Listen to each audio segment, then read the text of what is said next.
One of the easiest ways to set the company culture for your business is by having a clear set of core values. In today's video, I'm going to go over some examples of what core values are and how to truly create the company culture you want in your business.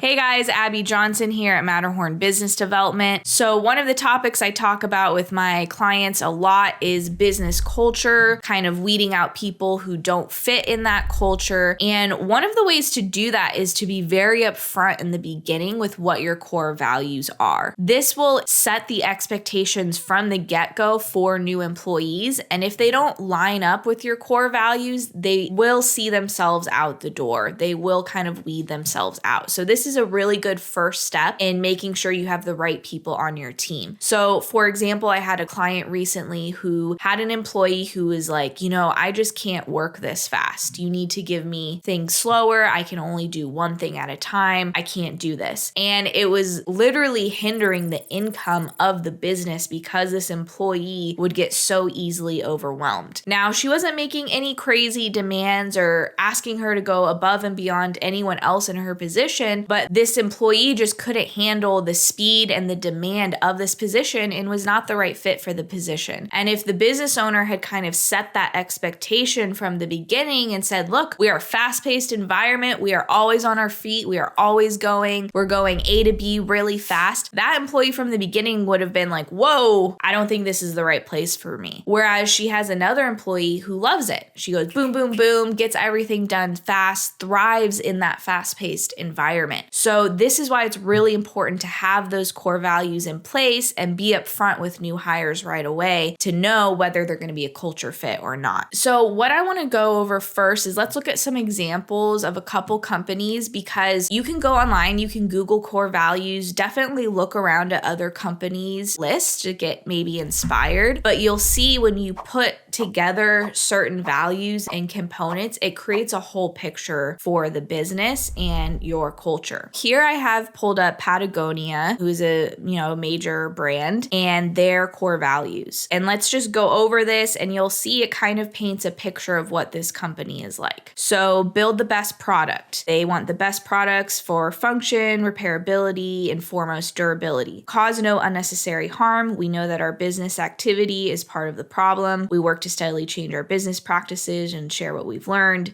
etc., etc. I'm kind of going through these quickly. Use business to protect nature. The challenges we face as a society require leadership, etc., etc. They care about the environment. And then number 4, not bound by convention. Our success and much of the fun lies in developing new ways to do things. So this is cool. You get a picture of what this company is about. They like the environment. They want to make durable, quality goods. They kind of sound like maybe outside the box. I feel like this might be a more fun, upbeat place to work. And you get that by going through these core values. This next company is Ally Financial. They do loans, car loans. I think they also have some checking and savings accounts, online banking. And they do this like really cute thing, which I've seen with some other businesses. You don't have to do this, where they turned their core values into an acronym. So their acronym is LEAD. LEAD. Their core values, again, just going through it quickly: look externally. We strive to meet and exceed the needs of our customers with agility, speed, and innovation. Execute with excellence. Good enough is never enough. With a focus on continuous improvement, our actions are driven by sound analysis and intense focus on excellence. Act with professionalism. We operate with integrity, hold ourselves and each other accountable, treat each other with respect, and embrace diversity and inclusion. Deliver results. We are passionate about winning for our customers, our teams, and our company. This to me communicates maybe a little more professional setting than Patagonia. I feel like Patagonia is probably a little more chill, fun. Ally in their financial company, so kind of to be expected, sounds a little more professional, a little bit of perfectionism, doing things accurately and well. And that tells you right there kind of what is the environment for their employees. Now, these are huge corporations. Who knows how well this translates down from from the top of the org chart down to the other workers. But you as a small business owner need to set these things and set these expectations. And it's up to you and your managers to actually display these core values and set the example for the rest of your staff. And like I said, as you set these core values out and demonstrate them in yourself and in your managers, it's going to weed out the people that are not a good fit for that core value. Another example of this is my husband used to be a recruiter, and it was a very kind of intense sales floor vibe. Everyone was like kind of aggressive and like gave each other crap and teased each other and maybe a lot of cussing and like all this stuff, right? That was the vibe of this company. And if you were like a buttoned up, hair slicked back professional, you probably weren't going to do well in that setting. They were a very fun and rowdy group. And I think even in their interviews, they addressed this with people to see if they were going to fit this very specific culture. I don't know what their exact core values were that communicated that to people, but it's just another example of how a business can have a vibe for their employees. So I encourage you to take a look at the kind of environment you want to create for your employees and your customers and start looking at what words, values, statements encompass that and come up with a list that you can present to your managers, your employees, and your new hires. If you need help with something like this, employee issues, needing someone to talk to and be a sounding board, that's what our one-on-one mentoring is for. You get one-on access with me, and we are able to talk through issues and come up with solutions together of how to grow the business and grow it profitably. Down below, there's a link where you can book a free profit assessment with me, and we can come up with a plan together of how to address the problems that are in your business currently. Also, make sure you check out our channel sponsors, MetaPulse, for all things growth management. This is how we manage employees and know what's working, what's not working in the business. Look down below and get your free trial today, and I will see you next time.